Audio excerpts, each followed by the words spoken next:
used to think Bigfoot was just a myth until I saw one with my own eyes. Not just one, a whole group.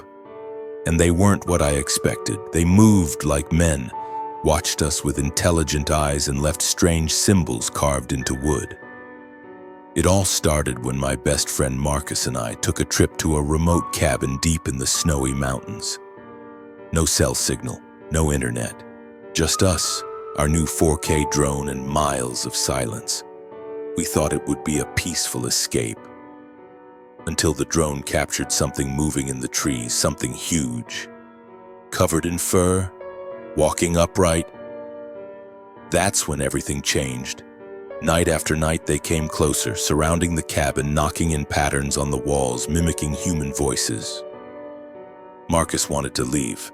I wanted to film everything, and I did. Even after a black SUV followed us home, even after someone threatened us to stay silent. They took the memory card, but I had a backup.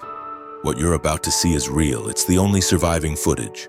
If you think they're just legends, watch this, because they saw us, and now they want us to choose.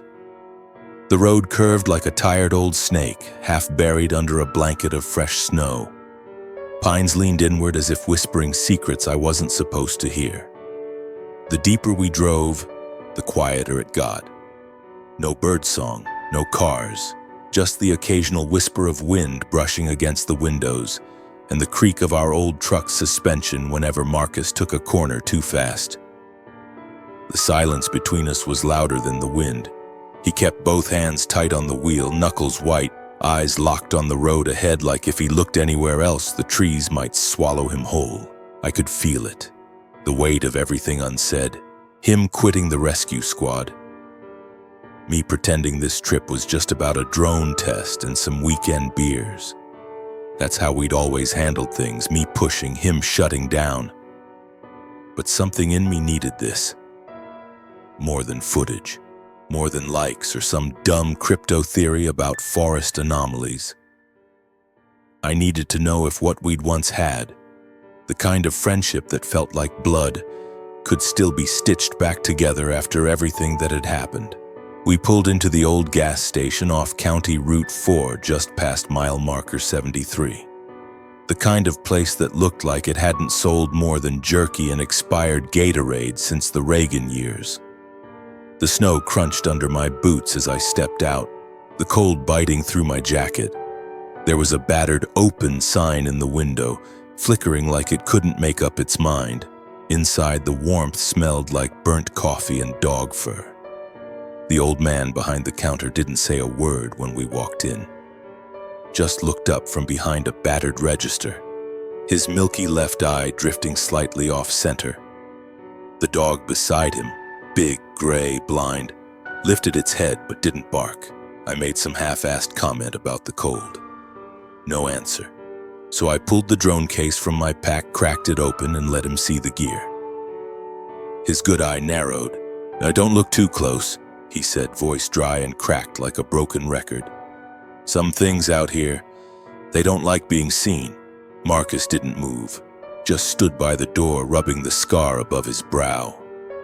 The one from that landslide rescue where everything went wrong. The one he wouldn't talk about. The old man's words sat between us like ice water down the spine. We left with a pack of matches, stale sunflower seeds, and a silence that settled in heavier than before. The cabin was farther in, past a half-collapsed ranger outpost and a rusted sign that once read Pine Hollow. I remembered coming up here as kids, fishing, hiking, talking about girls we'd never dare speak to. But now the place felt different. More watched. Not haunted exactly, just aware.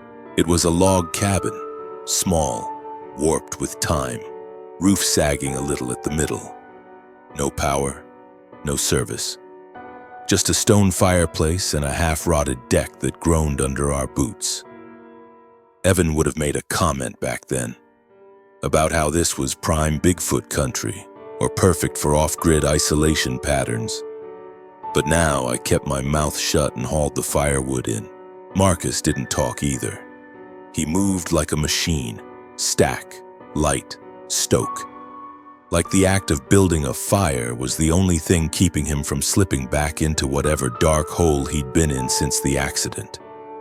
His face caught the orange glow like it had been carved from worry. Night fell quick.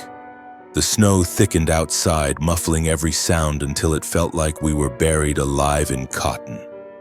I unpacked the drone, cleaned the lenses, checked the flight log. Still running perfect. I couldn't wait to get it in the air. Meanwhile, Marcus sat by the fire, staring at the flames.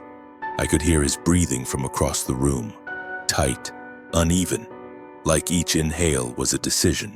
He didn't sleep much that night, neither did I. Around 2:30 a.m., I woke to the creak of floorboards. Not footsteps, not exactly, but the kind of slow shift wood makes when it's holding something heavy. The fire had gone low, the shadows long. Marcus was still on the couch, twitching like a man caught in a wire fence of dreams. Then I heard it, a sound that didn't belong.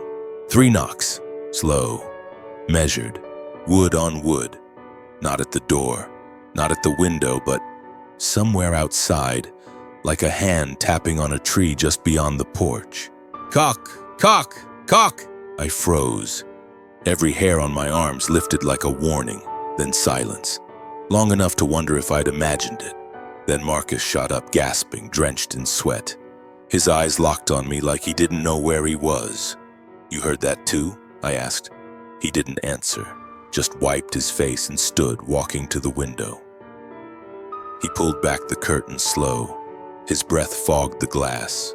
"Nothing," he whispered, but he kept looking.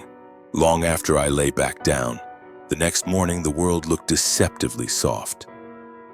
Sunlight glared off the snow, turning the forest into a maze of shimmering frost and quiet beauty.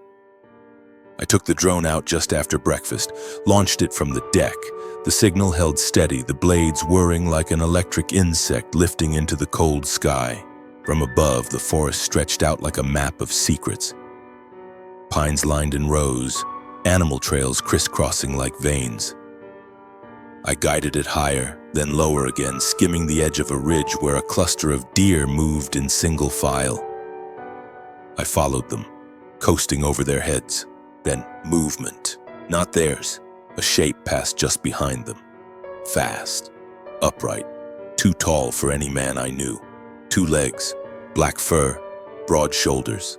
The thing didn't lurch or stagger. It moved with intent. It moved like it knew exactly what it was doing. And when it stopped, it looked up. Right at me. No, not me. The drone. I zoomed in. The feed pixelated, then sharpened. I saw its face. Wide-set eyes, high brow, skin beneath the fur dark and smooth, nose flattened, lips tight, and eyes. God, those eyes. Brown with a faint red sheen. Not glowing, not monstrous, but thinking, watching, judging. Then without breaking eye contact, it stepped back into the trees. I brought the drone home fast, too fast, almost clipped a branch. When I landed it, my hands were shaking. Marcus was already standing by the door. He'd been watching the feed from over my shoulder. "You saw that, right?" I said, still catching my breath. He didn't nod, didn't speak, but his jaw tightened. His knuckles went white again. "You don't understand," I said, heart racing. "That's it, that's proof, real clear daylight footage, not blurry, not shaky. If this holds up, we could—" "You showed it, we're here," Marcus said flatly. I stopped. "What?" He turned to me, voice low, colder than the wind outside. "It saw the drone, it knows we're here." I wanted to argue, to laugh it off. But something in his face, something in the way his eyes stayed fixed on the tree line beyond the cabin, made the words catch in my throat. And just like that, the air inside that cabin shifted. The warmth from the fire no longer felt comforting. The silence outside no longer felt peaceful. Something had seen us, and it hadn't run, not because it was afraid, but because it wanted to be seen. Or maybe because it wanted us to know what came next. The morning hit with that false sense of safety only bright sunlight on snow can give you. Cold light poured through the slats of the cabin window, catching flecks of ash still hanging in the air from the night fire. Marcus was already up, moving around the cabin in slow, quiet loops like a man not sure where to put himself. He didn't talk, didn't even look at me. Just checked the latch on the door for the third time and stacked another log near the hearth. Outside, the woods had changed. The storm was gone. Every tree stood sharp and still, frost clinging to needles like glass threads. I stepped out onto the porch with the drone tucked under my arm, eyes still adjusting. The air hit me clean and biting. There was a silence to it, not just quiet but hollow, like the world had paused for something. I launched the drone with a quick flick of the thumb. The rotors cracked the stillness apart. It lifted smoothly, drifting up through the mist until it broke into clear air above the tree line. The view spread out all at once, rows of pine blanketed in white, stretching all the way to the ridge in the distance. The sun cast long shadows across the canopy, turning the forest into a maze of light and dark. I leaned closer to the tablet, adjusting the camera. Panned west, caught movement. A group of mule deer, 3 of them moving in a line just below the ridge. I followed, the drone humming above them like some mechanical crow.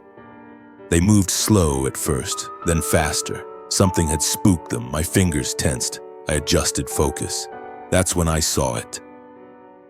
Something crossed behind the deer, just a flicker at first. A blur, but wrong. Too tall. Moving upright, fast but not stumbling. Not charging like a bear or running like a man. It moved like it didn't care who saw it. Only that it got where it needed to go. My pulse jumped. I tilted the camera and zoomed. There, a figure, no clothes, covered in thick dark fur.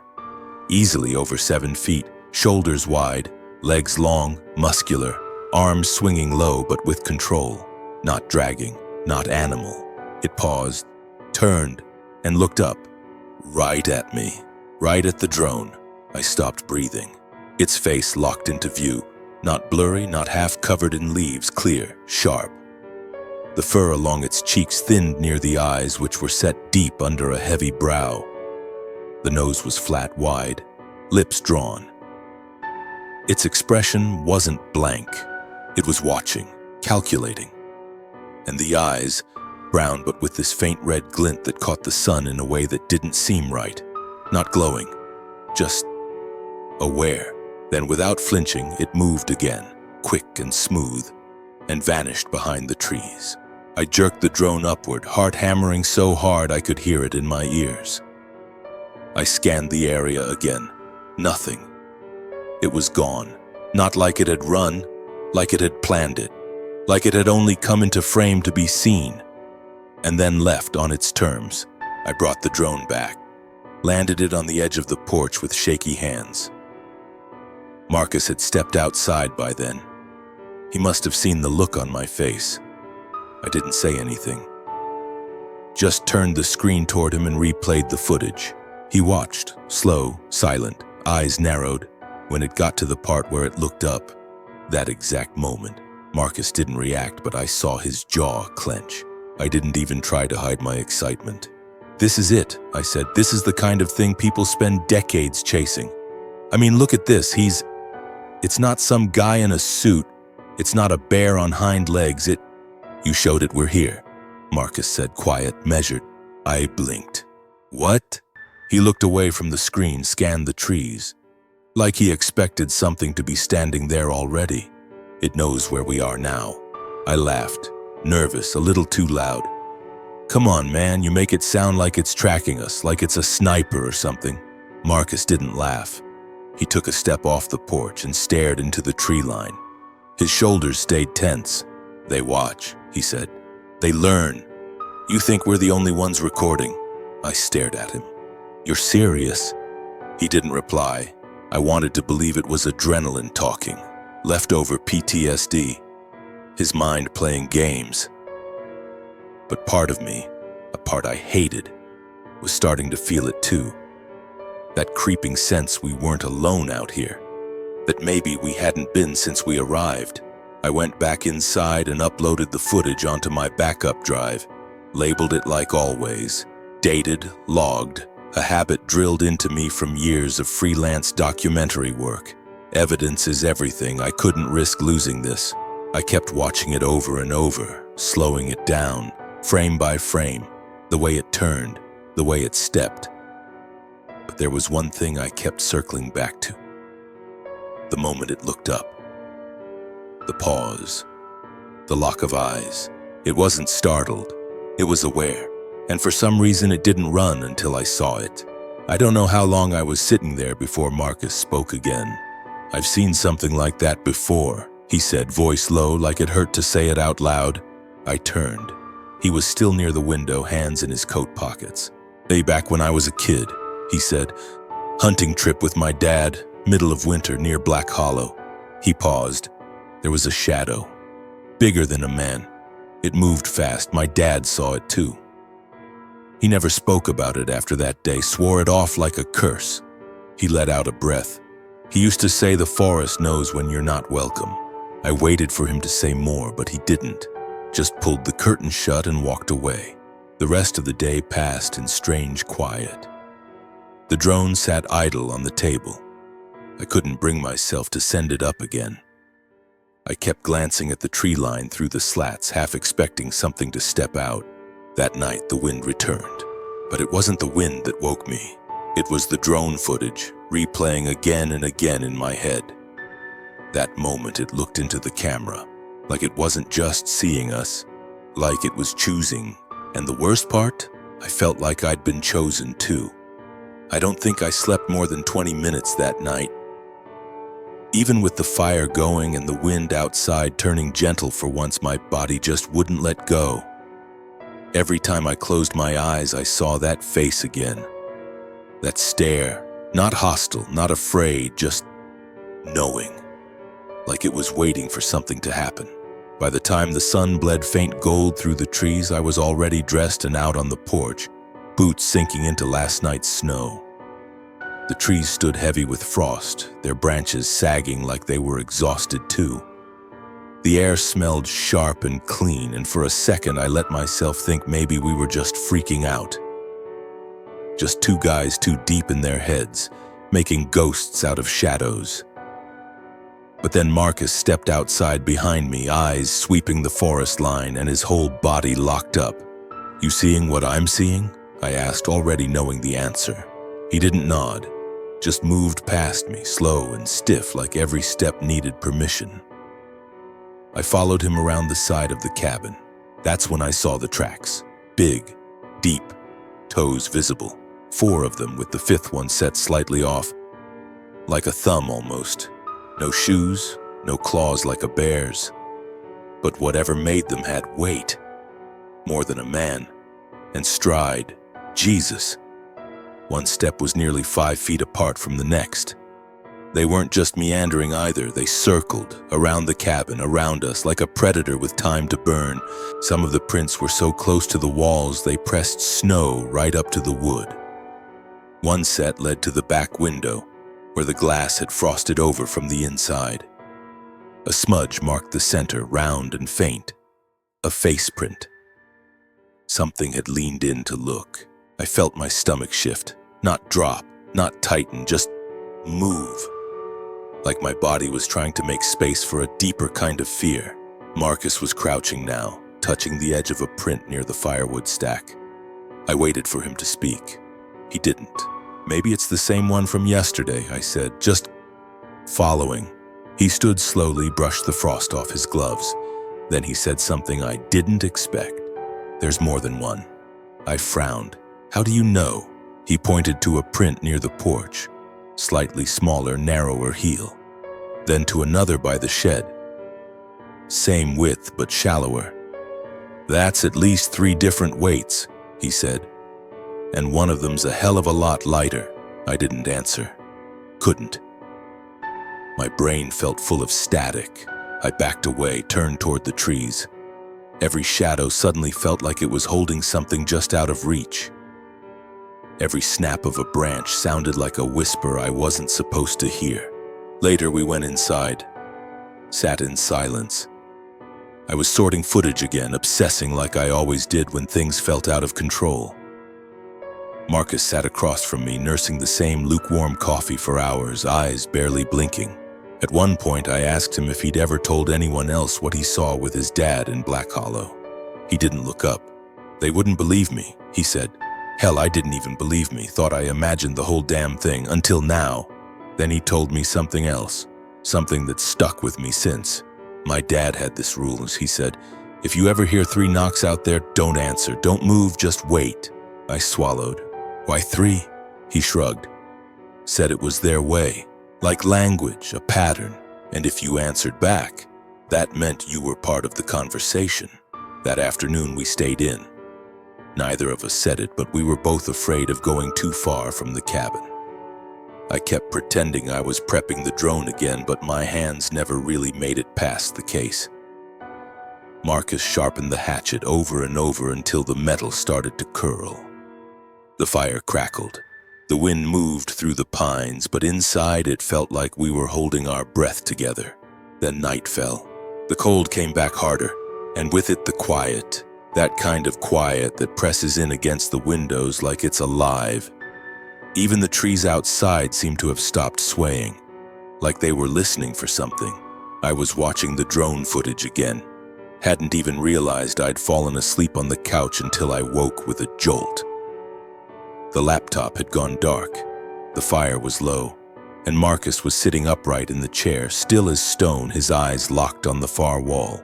Then I heard it. Is it? 3 knocks. Tok. Gok. Gokte. Slow, even. From outside the cabin, not at the door, but somewhere along the side. Close enough to feel it in the floorboards. Marcus didn't move, didn't even blink. I sat up, heart pounding like it was trying to get out through my throat. Another pause, then again. Tok. Tok. Tok. My breath fogged the air. Every instinct screamed to stay still. But I stood anyway, moved to the window. Pulled the curtain back an inch. Nothing, just trees, still heavy with snow. And then I noticed it. On the closest pine, maybe 20 feet out, something had been scratched into the bark. Faint, but unmistakable. A triangle. 3 dots inside it. I stepped back, my spine hit the wall. Marcus finally spoke, voice like gravel dragged over steel. "They're close. We didn't sleep after that." He told me about his father again. About how after that trip the old man started nailing crosses to trees around their property. Wouldn't hunt anymore. Wouldn't even let Marcus walk near the woods alone. He said there were places that weren't made for us, that some lines once crossed don't uncross. I think Marcus crossed his the moment he agreed to come back here with me. By morning, the cabin felt smaller, like the walls were leaning in. The fireplace had gone out completely, and the air inside bit like it had teeth. When I stepped out with the kindling, I saw fresh prints, not just around the house, closer now, right up to the door.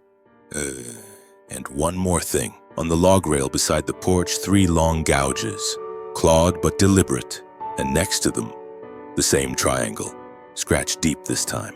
I felt the shape of it more than I saw it, like it had been waiting there just under the surface of the wood all along. I didn't say anything to Marcus. I didn't have to, because when I stepped back inside, he was already by the window, axe in hand, watching, listening, waiting. And though the forest outside looked the same, I knew it wasn't just watching us anymore. It was trying to speak. There's something that happens to your mind when the fear stops creeping and starts planting itself inside you. You stop asking if you're imagining it. You stop pretending things make sense. The question shifts from, is something out there, to how long until it comes in? That morning I could feel it in the floorboards, in the cold spots in the cabin that refused to warm. Even the fire seemed smaller, like it knew. Marcus barely spoke. He stood by the window for hours, shifting the curtain back half an inch, then letting it fall again. I tried to eat, but the food tasted like wet ash. We debated leaving for maybe 5 seconds, but the storm was coming. I could see it building behind the ridge, that wall of gray swallowing the sky. and deep down we both knew if we tried to drive out now, we'd either slide off the mountain or break down halfway through the valley with no signal and no backup. The only thing worse than staying was being stuck between here and nowhere with no roof and no fire. So we stayed. The storm rolled in by late afternoon. Not loud at first. Just a slow hush over the trees, like the whole forest had inhaled and forgot how to exhale. Then the wind picked up, moaning low like a warning. Snow came sideways against the windows. Visibility dropped to maybe 10 feet. We stacked wood, blocked drafts with blankets, and tried to pretend we were still in control. But when the power goes out, even if you never had it to begin with, something primal takes over. A flick of instinct that says light is life and dark is where the eyes wait. It was sometime after 10 when I saw the first one. I was in the kitchen boiling snow for water. The window above the sink had started to fog, but there was just enough visibility between the frost streaks. I looked up, and there it was. Standing at the edge of the clearing, still as a statue, upright, massive. Its shape was blacker than the woods behind it, broader than anything I'd ever seen. Shoulders like a linebacker, head slightly tilted, arms long and hanging, not in a slump, but like they were ready. I didn't yell, I didn't blink, just stared, because it wasn't the movement that froze me, it was the lack of it. It didn't shuffle, didn't breathe heavy, it just stood there, watching. "Marcus," I said, barely louder than a breath. "One of them's here." He didn't move from the window near the fireplace. "Where?" "Back tree line, right behind the wood stack." He didn't need to look. "That's not the only one," he said, and his voice, the way it dropped like that, it made something in me go still. He pointed through the side window. Another one, taller, thinner, near the shed, facing us, and then he pointed again. Third one. Close, too close, right up against the porch post where the lantern hung. I couldn't see it fully, just the edge of a shoulder, the curve of something dark behind the snow-whipped glass. But I could feel it. I could feel the heat rise in my chest and freeze in my throat. They weren't attacking. They weren't hiding. They were surrounding. Marcus didn't say anything more. He just grabbed the flashlight and walked slowly toward the front window. I followed, every step heavy like the air had turned to syrup. He flicked the beam on. The light caught the one on the porch. Its face, it didn't flinch. Its eyes glinted amber, not glowing but reflective, like a wolf in headlights. It didn't squint, it didn't shield itself, it just stared, unblinking. Then it opened its mouth. Not wide, not threatening, just enough to let out a sound, a low vibrating hum, like a chest-deep growl but not angry, more like speaking, something ancient. It sent a shiver straight through me. Then another sound. To our right, 3 knocks, not on the cabin, on the tree beside it. Cook, cook, cook. Then another from behind. 3 more, then another, a rhythm echoing through the woods, like a signal being passed, like a message being sent. Marcus backed away from the window slowly. He looked at me. His lips moved, but it took a second for the words to register. They're talking to each other. I didn't argue. I didn't say a damn thing because I knew he was right. I started to shake, not from the cold, from something deeper, like my body couldn't process what it was witnessing. Then the one closest did something I wasn't ready for. It mimicked my voice, words I hadn't said since earlier that morning. I heard it, low, broken, slightly off, like someone playing back a tape at the wrong speed. They stay inside. It was my voice, but twisted, slurred, almost curious. Marcus stepped in front of me. The creature tilted its head, studied us. Then slowly it stepped back into the snowstorm and vanished. The others followed, not in a rush, not afraid, just gone. The wind picked up. The knocks stopped. Silence fell again. We didn't speak. I don't think we breathed for a full minute. The fire was dying. I didn't move to fix it. Marcus sat on the floor, back against the wall, staring at his boots like they might disappear too. Outside, the blizzard built louder, angrier. But the real storm had already passed through, and I couldn't shake the feeling it hadn't been a warning. It had been an introduction. I should have known something was coming, the way the air felt heavier that night, how even the fire, though roaring, couldn't warm the walls. There was something in the silence, too perfect, too measured. Like the woods were holding their breath again, but this time not for show. This time it was waiting for something to move. I barely remember what time it started. Could have been just past midnight. Maybe later. I was awake, lying there, watching shadows crawl across the ceiling like they had a mind of their own. Marcus was on the other cot. I could hear the rhythm of his breathing, calm even. Like he was already used to it. Like part of him had been waiting for it too. And then came the sound. Not footsteps, not knocks. A hit, hard. The kind that makes your gut drop before your brain catches up. Something slammed into the front door. Not once, not testing. It hit like it wanted in. The whole cabin shook. Dust fell from the rafters. The hinges let out this awful metal screech like they were being pulled out of the wood. Marcus bolted upright, already on his feet, already grabbing the axe like it was second nature. I scrambled for the lantern and flashlight, fumbling, heart in my throat. Another hit came, this one lower toward the frame, and I swear I saw the wood split just a little along the grain. We didn't speak, didn't need to. He dragged the dresser toward the door. I grabbed the kitchen table. We stacked everything we could. Chair, firewood crate, that old storage trunk. It looked pathetic, like a child stacking toys to stop a train. And then it stopped. No more hits, no sound at all. Only our breathing, our blood. The door creaked just a little. One of the hinges shifted, whined again, then silence. I held my breath, and then 3 knocks. Not hard, not fast. Slow, measured, mocking. Cock. Cooker. Stay, sock. Marcus's eyes locked onto mine. Then came the voice. From the other side of the door. High, broken, not right. Words that didn't belong here. Words twisted around a tongue that wasn't human. Let me in. It was my voice. I swear to God it was me. But warped, slurred. Like something had chewed through the words and spit them back up in the wrong order. I stepped back so fast I almost tripped over the cot. Marcus didn't flinch, didn't move. The door flexed. I heard wood cracking. The table groaned.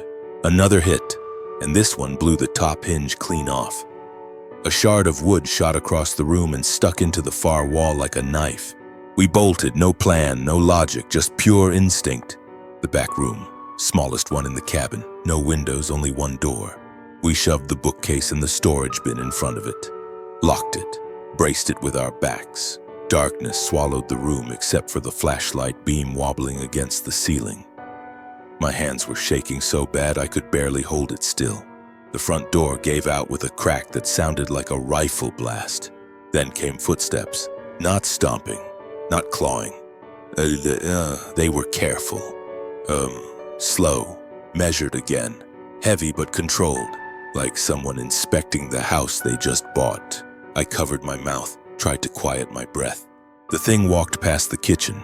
I could hear it touch things. Drawers sliding open, the clink of metal. It wasn't tearing through the place, it was looking, searching, like it knew what it wanted. Or who. Then it stopped, right outside the room we were in. I swear I could hear it breathing now. Not like a beast, but like someone holding their breath just long enough to listen for yours. Then it touched the doorknob. I saw the handle twitch. The lock held. For now. It didn't try to push through. It tapped. Just once, then another, and another. 3 again. Skok. Sok. Skok. Marcus gripped the axe tighter. I raised the flashlight. Then came the sound that broke me. It laughed. Low, uneven, like it didn't know how to do it right. Like it had heard someone laugh once and tried to remember the shape of it. It turned and walked away. For a moment, we thought it was over. Then something clattered to the floor in the main room. Not wood, not metal, glass. I knew that sound. The mirror. There was an old mirror above the fireplace, big, dusty, slightly tilted. We listened, and we heard nothing. I dared to peek out through the narrow crack between the bookcase and the frame. What I saw still haunts me. The creature stood in front of the mirror, still, silent, just staring at itself. It didn't move, didn't twitch, just stood there, its massive frame reflected back in the flickering firelight. Arms at its sides, head tilted again like it was trying to recognize something. Then slowly it raised a hand, touched its chest, then its face, right over the brow. It didn't growl, didn't roar. It just nodded, then walked to the door. Right before stepping out, it stopped, pressed one massive knuckle to the wall, and knocked. 4 times, not 3, 4, then left. We didn't move for hours, not until the sun cracked through the broken blinds, not until the snow started to fall again. That morning, the cabin looked like a war zone. The door hung loose, the mirror was shattered, pieces scattered like teeth. The table and dresser were crushed under weight they were never built to hold. But nothing was stolen, nothing broken, aside from the lock, the wood, and whatever was left of our sense of safety. I found the drone, smashed, crushed like a toy under a boot. But the memory card, miraculously, was intact. I held it like it was a piece of truth that had survived something sacred. Marcus didn't speak all morning. He stood by the window again, but this time with no axe. Just his eyes, empty. And somewhere out in those woods I knew. That knock, the 4th one, meant something had changed. By dawn, the storm had rolled off the ridge like it had somewhere better to be. The sky cracked open soft and silver, with that strange post-blizzard quiet. Everything buried, hushed, not clean, but stunned. The wind was gone, but it left behind a silence that didn't feel like peace, more like something holding its breath again, but this time from the other side. Marcus was already outside by the time I crawled from the sleeping bag. I heard his boots crunching in the snow, slow, deliberate, as if each step had weight beyond just his body. I almost didn't want to join him. Part of me wanted to stay inside and pretend the night hadn't happened, that the thing hadn't broken through the door, that it hadn't stood in front of the mirror like it was trying to remember who it used to be. But pretending felt stupid now. So I followed. The snow was knee-deep, glittering under the early light like crushed bone. My legs burned with every step, but I kept going, following Marcus's tracks around the side of the cabin. He didn't say a word, just stood there, eyes fixed on the snowbank beneath the porch rail. I came up behind him and froze. There, nestled neatly into the snow like it had been placed, not dropped, was a small object, almost ceremonial in its stillness. A totem, made of what looked like woven fur, coarse dark brown strands twisted with something red. Blood red. No, not blood. Thread, twine maybe, and bones, tiny ones, bird bones or something smaller, arranged in a pattern.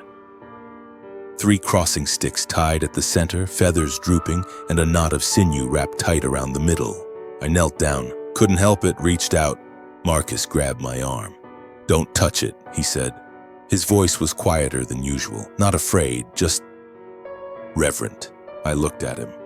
"You know what this is?" He hesitated, then he nodded barely. "I've seen something like it before, years ago, when I was doing a winter survival course up near the Bitterroot Range. There were stories, stuff the old guides wouldn't say out loud, but they left things like this near the old trailheads. Called them warnings, said they were gifts too, you could read them both ways." He paused again, then said, "This one feels like both." I didn't argue. Because the thing about that totem, the thing I couldn't stop staring at, was how carefully it had been made. Like it wasn't meant to scare, like it was meant to say something. We didn't take it. We left it exactly where we found it. And that's when I noticed the other marks. Around the cabin, in the snow. Not footprints this time, not tracks. Carvings, deep grooves pressed into the snow with precision, like fingers had drawn them, or claws. Not random, intentional. One near the shed, one by the tree line, one right outside the broken front door. All the same shape. 3 lines, parallel, long, arched slightly inward at the ends like something ancient, like writing, but not for us. I felt something shift in my chest, like a gear clicking into place. I walked back inside and grabbed the memory card. Slid it into the camera, toggled through the damaged files until I found the last recording just before the drone had been destroyed. I sat on the floor back against the wall and watched. There it was again. The figure. That same towering silhouette emerging from the ridge, but slower this time, more deliberate. And then it stopped. Faced the drone and raised one hand, not waving. Something else. It touched its chest, then its brow, then held its palm out. Flat, still, like a gesture. Like a rite. The footage skipped, glitched, froze. But that moment stayed burned in, not just in the pixels, but in my gut. Marcus watched over my shoulder. "You saw that, right?" I asked. He nodded. "That's not a threat," I said. "No," he whispered, "that's a ritual." We sat there in silence. The fire behind us hissed in the hearth. The wind outside had started to pick up again, just slightly, brushing against the cabin like a hand testing the wall. And for the first time since we'd arrived, I didn't feel like we were being hunted. I felt like we were being tested, or warned, or taught. I remembered something, a story. Years ago, I'd interviewed a Lakota elder for a doc that never aired. Budget got cut, production pulled out. But his words stuck with me. He said, there are boundaries in the forest. Not just land and trees, lines of spirit. Cross them wrong. You don't just offend, you invite. I never understood what he meant until now. Because we hadn't just stumbled into something's home. We'd crossed into something sacred. And now it was watching to see what we'd do next. The rest of the day was quiet. We cleaned up the mess from the night before, reinforced the door as best we could. No more knocks, no more shadows in the trees. But the weight in the air stayed, not heavy, just full, like a church after the choir's gone. I found myself staring at the triangle mark again, scratched into the rail by the porch. 3 points, 3 lines, over and over in my head. Triangle. 3 knocks, 3 who watch, 3 that chose not to harm, and then the 4th, the change. I didn't know what it meant yet, but I knew it wasn't over, not by a long shot. 'Cause that night when I lay down again, sleep didn't come easy, but eventually it did. And in my dream, I stood in the snow, barefoot, shirtless, freezing. 3 shadows stood in the trees. They didn't speak, didn't move, but they watched. And I raised my hand, touched my chest, my brow, held my palm out, and something deep in the woods answered, with 4 knocks. We left the cabin as soon as the road cleared. The clouds broke late in the afternoon and sunlight spilled down like it didn't know what had just happened. It touched the tops of trees, kissed the snow, made everything look harmless again. Like a postcard. Like a goddamn lie. Marcus didn't say much. I didn't either. Just loaded the gear in the back of the truck, made sure the gas tank hadn't frozen over, then drove in silence. The weight of what we'd seen didn't feel like something you talked about on a car ride. It felt like something you buried between the seats and hoped didn't come with you. The forest rolled by on both sides, endless and watching. I kept glancing in the rearview mirror, half expecting one of them to be standing in the middle of the road, not to chase us, not to stop us, just to let us know they knew that we were never really leaving. We didn't speak until we saw the town limit sign, bent, rusty, half covered in frost. Marcus finally said, "So what now?" I looked at him. "We get the footage out," I said. "People need to see this." He didn't answer, just stared ahead. His fingers flexed on the steering wheel like he was holding back something that didn't have words yet. We stopped at a cafe just off the highway. I'd been there before, years ago, during a job that went nowhere. Same faded awning, same flickering open sign, same smell of burnt coffee and cinnamon air freshener. They had Wi-Fi. I ordered 2 black coffees and grabbed a corner booth. Marcus sat across from me, still wearing his jacket, hood up. I connected my laptop, slid in the memory card, checked the files, all intact. My heart thudded harder than it should have. I clicked upload. Nothing. I tried again. Time out. I checked the Wi-Fi, still on, signal strong. Then I looked around. One guy, sitting 2 booths behind us. Alone. Black hoodie, sunglasses even though we were indoors. He had headphones on. Big old school ones like the kind you see in surveillance vans in bad movies. He wasn't drinking anything. He wasn't on his phone. Just sitting, staring. I turned back to the laptop. The signal dropped. Completely. No internet, no explanation. Marcus leaned in. That guy, he whispered. He was at the gas station 2 days ago, right after we arrived. I felt my stomach turn. You sure? Same jacket, same scar above his lip. I didn't want to believe it, but I looked again. And this time he smiled. Small, slow. Then he got up, walked to the back, slipped into the bathroom. I followed. I don't know why, I just did. It was instinct. The hallway was narrow, dim. The door to the men's room was slightly ajar. I pushed it open. He was there, facing the mirror. He didn't turn when I walked in. You think they're yours now? He said. His voice was calm, cold, flat like a stone skipping across deep water. I froze. You think you caught something rare, he continued, something secret. But they've been watching us longer than we've been watching them. I swallowed. Who are you? He turned. His eyes were pale, almost gray, not dead, just distant. It's someone who understands that some truth should stay buried beneath snow and time, he said. You went too far. You crossed something you can't uncross. He stepped closer. There's a reason nobody shared footage like yours. There's a reason the ones who get close don't come back with evidence. You're not special, you're just next. Then he brushed past me, gone before I could react. When I got back to the booth, Marcus was staring at the laptop. The screen was black. The memory card, gone. But the case was closed. The laptop untouched. No signs of forced entry. Just gone. I stood there, heart thudding, skin cold. But then I remembered something. Earlier that morning before we left, I backed it up. Not to the cloud, I knew better. I'd copied the raw footage to my handheld camera, tucked into a hidden pocket in my coat.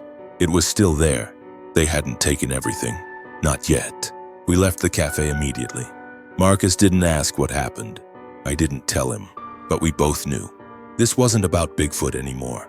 It was bigger. It was human. And something was trying very hard to keep the boundary between what's known and what's not. Exactly where it's always been. Fogged, fractured, unspoken. We drove south for hours. Didn't stop until we hit a small town with no name on the map. Rented a room in cash. No ID. I checked the footage again. Still there. But the strangest part, there was a new clip. One I hadn't shot. It was a few seconds long. The camera's viewpoint was low, ground level, like it had been resting in snow. Then movement. Not a creature. A hand. Long, wide, covered in hair. It reached forward, pressed something into the lens. An object wrapped in string and bone and fur. Then tapped the camera. Once, twice.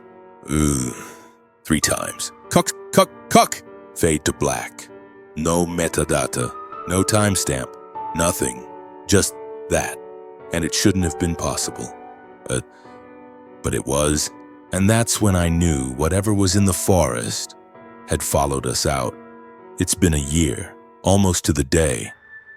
I don't know how to explain what that means anymore. Time hasn't moved right since we got back. It bends around silence, warps around memory. Some days it feels like what happened in those woods took place a lifetime ago. Other days, like this morning, it feels like I'm still there. Standing in the snow, waiting for the sound of something I can't unhear. Marcus doesn't talk about it anymore. He moved back to his mom's land in Montana, off-grid, no phone, no email, no signal. I sent him a letter once, handwritten, no return address. I never got a reply. But I know he's still alive. I can feel it. like the connection between us still buzzes, faint and buried under the static, but there. As for me, I did what I said I'd do. I uploaded the backup footage. Started slow. Teased it out like a breadcrumb trail, made a YouTube channel, gave it a name people would remember, the Snowline Truth. At first it was just me talking, sharing pieces, drone clips, environmental shots, old legends from Forest Service reports.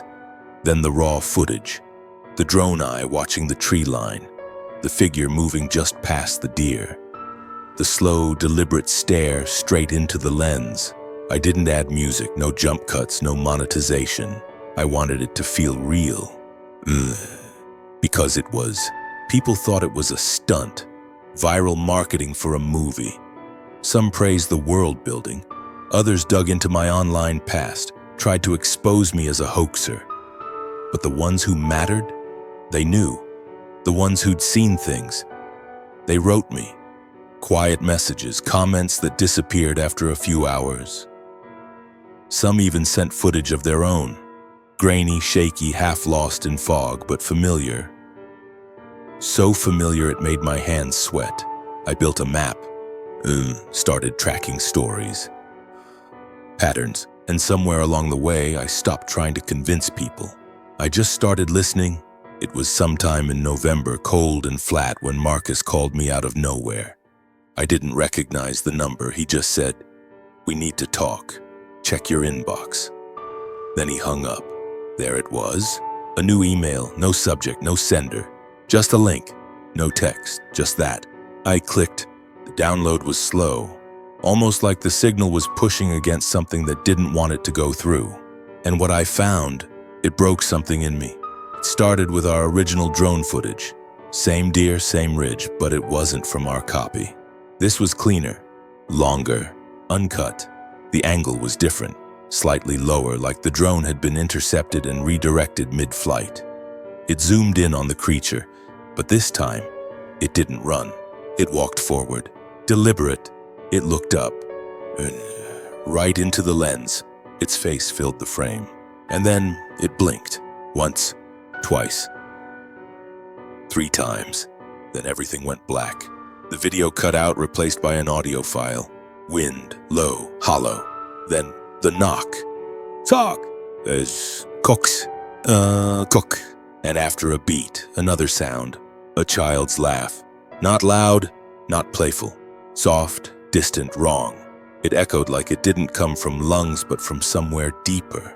Older, like memory pretending to be joy. Then silence. At the bottom of the email was an attached image. A map. Zoomed in on a section of the Olympic Peninsula. Dense forest, no marked trails. At the center, a red X, and a message scrawled in rough handwriting almost carved into the pixels. "You saw us, we see you, now you must choose." That was 4 nights ago. I haven't slept much since, because I don't know what choice they mean. Stay quiet? Go deeper? Or something else? And because ever since I opened that file, the knocking started again. Not at my door, not outside, inside.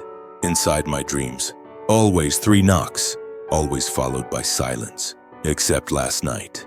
Last night I woke up to a sound on my apartment balcony. I live on the 7th floor. There shouldn't be anyone there. But I heard it.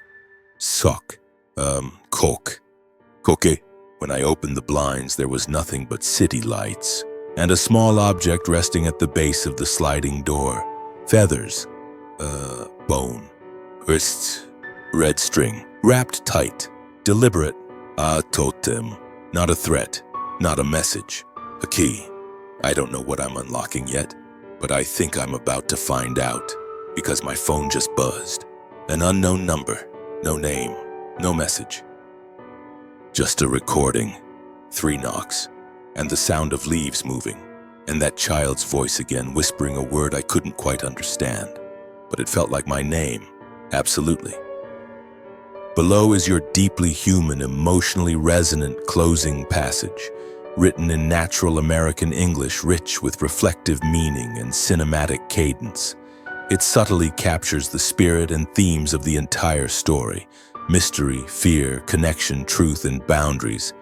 without referring to any characters or plot specifics, and includes a heartfelt, seamless audience sign-off at the end. Total length, approximately 3,000 characters, with spaces, in the deepest parts of the world where maps fade and silence grows thick like moss. Some things choose to remain hidden not out of fear, but out of grace. Because not every mystery is meant to be solved. Some are meant to be witnessed, to be felt, to remind us that for all our science, all our screens and signals, we are still very small. Still guests in places older than language, older than time. Places that remember what we've forgotten. That the earth doesn't need our permission to be alive, aware, and sacred. And maybe the most terrifying thing isn't that there's something out there watching. Maybe it's that we've stopped watching back with reverence. We walk through ancient forests with our heads down, thinking we know the rules, thinking the past can't reach us through trees and fog. But the truth is, some boundaries were never ours to cross, and when we do, we leave behind more than footprints. We disturb silence that was never meant to break. But if we listen, really listen, there are stories out there waiting in the cold, not to scare us, not to hurt us, but to teach us something we've lost in the noise. Something about humility, about connection, about what it means to stand at the edge of the known and say, I don't understand this, but I feel it, and maybe that's enough. Because sometimes the most powerful truths aren't shouted. They knock, softly 3 times, and wait to see if you're willing to open the door. If this story stirred something in you, if it made you wonder, reflect, or feel a little less alone out there in the dark, then let us know. Drop a comment, share your thoughts, and if you want more stories like this, raw, human, and searching, hit that subscribe button and follow along. Because the line between the explainable and the sacred is thinner than we think, and somewhere, just beyond that line, something is listening too.